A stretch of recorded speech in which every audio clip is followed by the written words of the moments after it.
लंबा समय हो गया और बड़े गणमान्य लोग यहाँ विराजमान हैं। अच्छे अच्छे चेहरे, सबसे सुंदर चेहरा आजाद जी का जो मुझे देखने को मिला, ये मेरी बड़ी दिल की तमन्ना थी। काश मुझे चंद्रशेखर आजाद के दर्शन हो जाते, लेकिन आज मुझे फील हुआ कि वाकई में हमारे देश में वो जज्बा आज भी है जिसकी हमें जरूरत है। दोस्तों, सीधी बात करना चाहूंगा, आपने अभी तक जितने भी वक्ता सुने हैं, सबने अपनी अपनी बात रखी है और मैंने हर बात को बड़े ध्यान से सुना है। और जो ये इतना बड़ा यहां लिखा है, ये मीडिया महाकुंभ 2023, राजेश जी, इसके लिए आप बड़े आभारी हैं। बहुत, जितना आपका थैंक्स किया जाए उतना कम है। लेकिन एक बात कहना चाहूंगा, क्या ये कार्यक्रम किसी मीडिया हाउस को रखना चाहिए या किसी राजनीतिक पार्टी को रखना चाहिए या किसी सरकार को रखना चाहिए या केंद्र सरकार को रखना चाहिए? बड़ा सोचने का विषय है। मैं बड़ी गंभीरता से बातें कहूंगा। मुझे लगभग 30 साल हो गए पत्रकारिता के क्षेत्र में काम करते हुए। मैं लिखता भी हूं, बोलता भी हूं। कलम से हम लोग माइक पे आ गए हैं।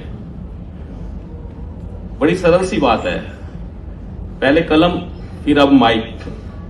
और माइक से बात क्या है कि जो चीजें हम लिख नहीं पाते वो हम बोल के कह सकते हैं। और जो WGI है, वर्किंग जर्नलिस्ट ऑफ इंडिया, पूरे देश में काम करती है और जिसको हम लोग सोशल मीडिया कहते हैं, समाज का एक बहुत बड़ा हिस्सा है, उसमें काम करने वालों को हम बोलते हैं डिजिटल मीडिया के पत्रकार। और डिजिटल मीडिया को इंप्लीमेंट करने के लिए वर्किंग जर्नलिस्ट ऑफ इंडिया पूरी तरह से संघर्ष में है। केंद्र सरकार को हमने 32 मांगों का एक मांग पत्र सौंपा पिछले दिनों। और ये मुझे लगता है कि आज इस सभा में ये बातें बताना बड़ा ही जरूरी है, क्योंकि जो बातें बताई गई, मुझे नहीं लगा कि वो किसी पत्रकार की निजी जिंदगी के अंदर झांक पाएंगी। मुझे नहीं लगा कि जो ये 25 साल से ये अखबार चल रहा है, जिसकी आज सिल्वर जुबली है, ये किस दौर से निकला होगा। बड़ा सोचने का विषय है, बड़ा गहराई से।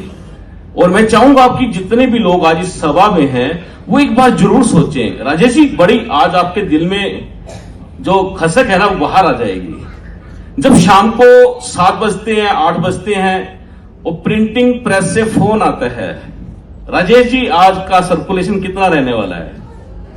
यकीन मानना दोस्तों, उस समय वो जेब देखनी पड़ती है कि आज मेरे यहां कितनी कॉपियां छपने वाली है, मेरा बजट कितना है।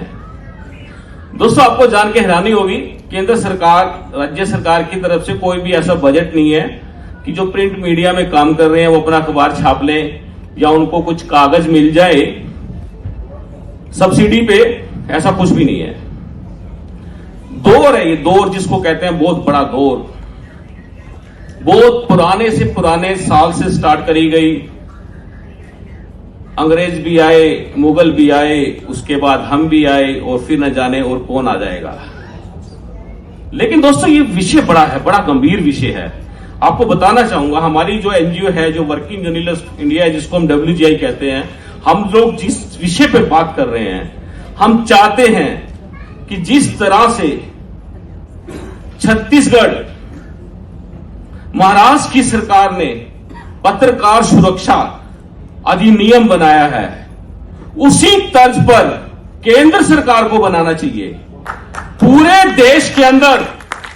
क्योंकि पत्रकार जिस तरह से काम करता है, जिन परिस्थितियों में करता है, ये मैं बिल्कुल खुली चुनौती और पनौती, दो चीजें जरूर बताऊंगा। चुनौती के साथ पनौती जरूर चलती है, परछाई चलती है, इंसान चलता है, उसके साथ परछाई चलती है।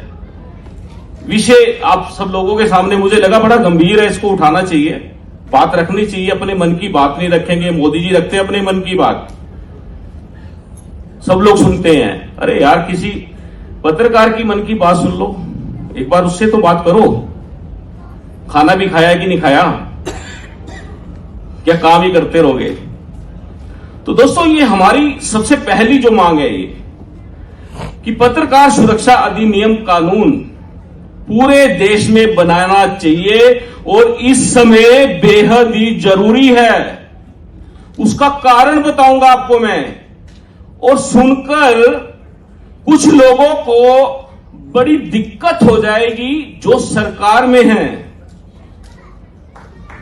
और यह दिक्कत स्वाभाविक है क्योंकि सरकार में काम करने वाले लोग हैं जो एक लॉबी है, सरकार को गाइड करती है, सरकार को चलाती है, वो ब्यूरोक्रेट्स हैं, आईपीएस हैं, आईएएस हैं। ये लोग अधिकतर लोग पार्टी के कार्यकर्ता बन गए हैं, अधिकारी।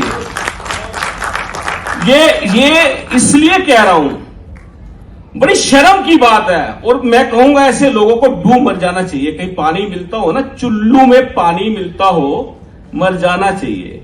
मैंने अपनी आंखों से देखा, मैंने काम किया ऐसे अधिकारियों के साथ, और आज ऐसे अधिकारियों के साथ काम करना पड़ता है। अगर उनको जरूरत पड़े तो दरी बिछा देंगे सिर्फ अपने फायदे के लिए।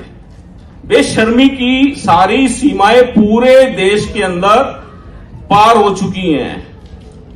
मेरा उद्देश्य नहीं है कि मैं आपको कहीं से झंझोड़ूं, और ये मैं सोच के आया था कि झंझोड़ूंगा जरूर ये बड़ी साफ सुथरी बात करूंगा क्योंकि बहुत जरूरी है। तो ये कहना चाहूंगा आप जेजेपी से हैं और आपकी बैसाखियों पर भाजपा चल रही है, ऐसा मैं क्या बड़ा स्पष्ट कहूंगा, और सच्चाई भी है। एक बात और की है हम लोगों ने जो बड़ी जरूरी है, एक देश एक कानून पत्रकार के लिए बनना चाहिए। पत्रकार की सुरक्षा का खास तौर पर कानून बना देना चाहिए, क्योंकि पत्रकार जनता की आवाज को पहले लाता था। दोस्तों, किस तरह आता था? पहले किसी पत्रिका में आता था, अखबार में आता था, उसके बाद टीवी चैनल्स पे आता था। अब आपके मोबाइल फोन पे आता है, टक देसी। मेरे पास सबसे बड़ा हरियाणा का सोशल नेटवर्क है, मुझे बड़ा गर्व है। जब मैं खबर फ्लैश करता हूं, 17.5 मिनट के बाद वो खबर 1,86,000 समथिंग के पास पहुंचती है। उसको सफर तय करना पड़ता है इतने किलोमीटर का, मीटर की बात करो, मिनटों का। और दोस्तों, ये जो हम लोग काम कर रहे हैं, आपको यकीनन बताना चाहूंगा कि हमारी राष्ट्रीय टीम के अंदर लगभग 42 से ऊपर के लोग हैं, और उम्दा पत्रकार जिनको बोलते हैं, उनकी आयु सुन के हैरान हो जाएंगे, 85 ईयर्स, 90 ईयर्स। जब हम उनके साथ बैठते हैं तब बातें चलती हैं, हमारा दर्द बाहर निकलता है। जिस खून की बात कर रहे हो ना, पत्रकार के खून की बात, कभी नजदीक आके देखना। 123 बार मैंने ब्लड डोनेट किया है। जेजेपी साहब सुन रहे हो? और आपके दुष्यंत चौटाला जी ने मुझे सम्मानित किया था। पत्रकार अपना काम अपनी कलम से, अपने माइक से, अपनी आंख और कान से करता है। कभी उसके दिल को छूने की हिम्मत नहीं की। एक बार भूपेंद्र सिंह हुड्डा ने पत्रकारों को सम्मानित किया था, सौभाग्य से मैं भी हो गया उसमें। और उसके बाद से आज तक किसी भी सरकार के अंदर हिम्मत नहीं रही कि पत्रकारों का ये जो महाकुंभ है कि हम लोग खुद अरेंज कर दें। क्या बात है, हमें फक्र है, हमारी अखबार के संपादक, ओनर खुद करते हैं। क्या बात है दोस्तों, हम खुद अपनी आवाज भी आपके सामने रखते हैं।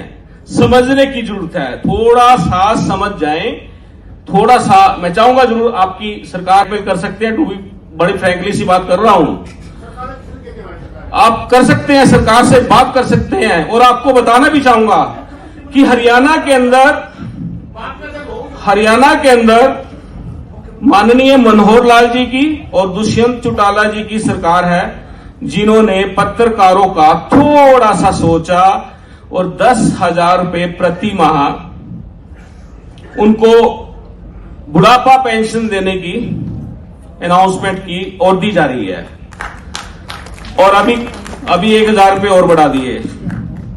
लेकिन आयु सीमा जो है, जो कानून है, किस पेनलमेंट के ऊपर, किस आधार पर पत्रकार को वो पेंशन मिलेगी, उसका क्राइटेरिया उन्होंने जो गवर्नमेंट एम्प्लॉइज का वो रखा है। और मैं मांग करूंगा इस मंच से कि पत्रकार की अधिकतम आयु की बात करें, 45 साल के बाद पत्रकार की आयु बुजुर्गों की श्रेणी में आ जाती है।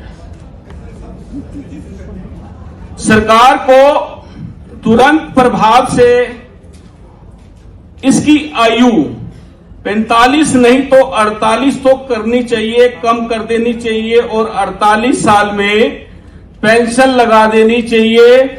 और जो नियम, कायदे, कानून और शर्तें रखी हैं उसको सरल कर देना चाहिए। पत्रकारों को जो मान्यता दी जाती है उस पॉलिसी को भी सरल कर देना चाहिए। मैं आपको बताना चाहूंगा दोस्तों, हमारी WGI के अंदर 14,798 डिजिटल मीडिया के पत्रकार काम करते हैं जो हमारे सदस्य हैं। उसके अलावा प्रिंट मीडिया के, इलेक्ट्रॉनिक्स मीडिया के भी काफी हमारे सदस्य हैं। और कोई भी यदि कोई पत्रकार साथी हमारा सदस्य बनना चाहे, ऑनलाइन हमारी वेबसाइट पे जाके अप्लाई कर सकता है। और हर तरह से हम लोग पत्रकारिता के लिए, पत्रकारों के लिए काम करते हैं। लेकिन दर्द बहुत है, दर्द, गहरा दर्द सब लोग समझते हैं और सब लोगों को मालूम भी है। और ये बात तो वाकई में मनोहर जी की तो बहुत बढ़िया बात है, उन्होंने पेंशन तो लगा दी, चलो कुछ तो हुआ। अब बुढ़ापा पेंशन तो बढ़ा रहे हैं। अभी एक अनाउंस हुआ कि 6,000 देंगे, हमारी सरकार बना दो। अरे जेजेपी साहब आप बोलो 50,000 पेंशन देंगे पत्रकारों की, हमारी बना दो। प्रेस ही बनाती है और प्रेस ही चलाती है। दोस्तों ये मेरा आज का जो विषय था, ये विषय बड़ा जरूरी था यहां रखना, क्योंकि ये महाकुंभ है और महाकुंभ में अगर बात नहीं रखी फिर कब रखेंगे। मैं काफी देर से सोच रहा था यार तेरा नंबर तो आया नहीं, पता नहीं आएगा भी कि नहीं आएगा। तो मुझे बड़ी उम्मीद थी कि मेरा नंबर आज ही आ जाएगा। 3 दिन का कार्यक्रम है, तो ये बड़ी, किसी को मेरी बात बुरी लगी हो उसके लिए मैं क्षमा प्रार्थी हूं। लेकिन मैं इतना जरूर कहूंगा कि आप सब हमारी वेबसाइट पे जाएंगे तो 32 के 32 एजेंडे जो हम लोगों ने तय किए हैं वो आपको मिलेंगे। हमारे साथी ऐसी परिस्थितियों में काम करते हैं, अभी तक किसी सरकार ने नहीं सोचा। छत्तीसगढ़ सरकार ने बनाया कानून, महाराष्ट्र ने बनाया, हरियाणा को भी बना देना चाहिए जल्दी से, क्योंकि हरियाणा के अंदर बदमाशी ज्यादा हो रही है अधिकारियों की और टारगेट कर रहे हैं पत्रकारों को, लगातार मॉनिटरिंग हो रही है। करें, उससे कोई फर्क नहीं पड़ता, कोई दिक्कत नहीं है। लेकिन हमारी जो डिमांड है, सरकार से मांग है, जल्दी से ये कानून लागू करें, पेंशन बढ़ाएं, एग्रीडेशन कमेटी की जो नियम, कायदे, कानून, शर्तें हैं उसको कम करें, बिल्कुल खत्म करें बल्कि, क्योंकि पत्रकार के लिए ऐसे 5 साल का उन्होंने रखा है कि 5 साल का एग्रीडेशन होगा, उसके बाद 60 साल पे आप हो जाएंगे तब पेंशन मिलेगी। अधिकतर उससे पहले चले जाते हैं, बोझ बहुत होता है काम का। दोस्तों बहुत सी बातें रखना चाहता था आपके सामने, समय मुझे लगता है थोड़ा कम है। मैडम मेरे सिर पे खड़ी हैं और मुझे लगता है वो कहेगी। ये बात एक्चुअली जरूरी है भाजी। हाँ नहीं मैडम, आपको कोई दिक्कत तो नहीं है ना? नहीं, इनको दिक्कत नहीं है। मैं एक्चुअली देखो, मैं आप सब लोगों से बड़ा जरूरी बात करना चाहता था, बहुत जरूरी, क्योंकि आप जैसे गणमान्य लोगों से ही चर्चा चलेगी, बात चलेगी। ये दोस्तों ये वाकई में बड़ा, अब आप देखो कि अखबारों का भी काम किस तरह से, प्रिंट में मैं प्रिंट में आज भी काम करता हूं, तो प्रिंट के अंदर भी सर्कुलेशन की बात आ जाती है। इलेक्ट्रॉनिक्स मीडिया बात करोगे, आज तक मुझे लगता नहीं, टीवी बहुत कम लोग देखते हो, सब में से हाथ उठाए टीवी कम देखते हैं, वो मोबाइल देखते हैं। मोबाइल 1 मिनट के अंदर शटाक जैसी खबर आती है, झूठी भी आती है, बहुत सारी सच्ची भी आती है। तो दोस्तों मेरा आपसे सबसे यही आग्रह है, केंद्र सरकार से मांग है, और राजेश भाई से यार बहुत धन्यवाद है, मुझे बहुत समय दिया आपने, तो बिल्कुल राजेश जी, आपने ये कार्यक्रम रखा, आपका बहुत बहुत धन्यवाद। मैं आभारी हूं और मैं अपनी बात यहीं खत्म करता हूं। मुझसे किसी ने बात करनी हो, विकास सुखीजा गूगल में डालेंगे, मेरी सारी चीजें आपके सामने आ जाएंगी। नमस्कार, जय हिंद, जय भारत।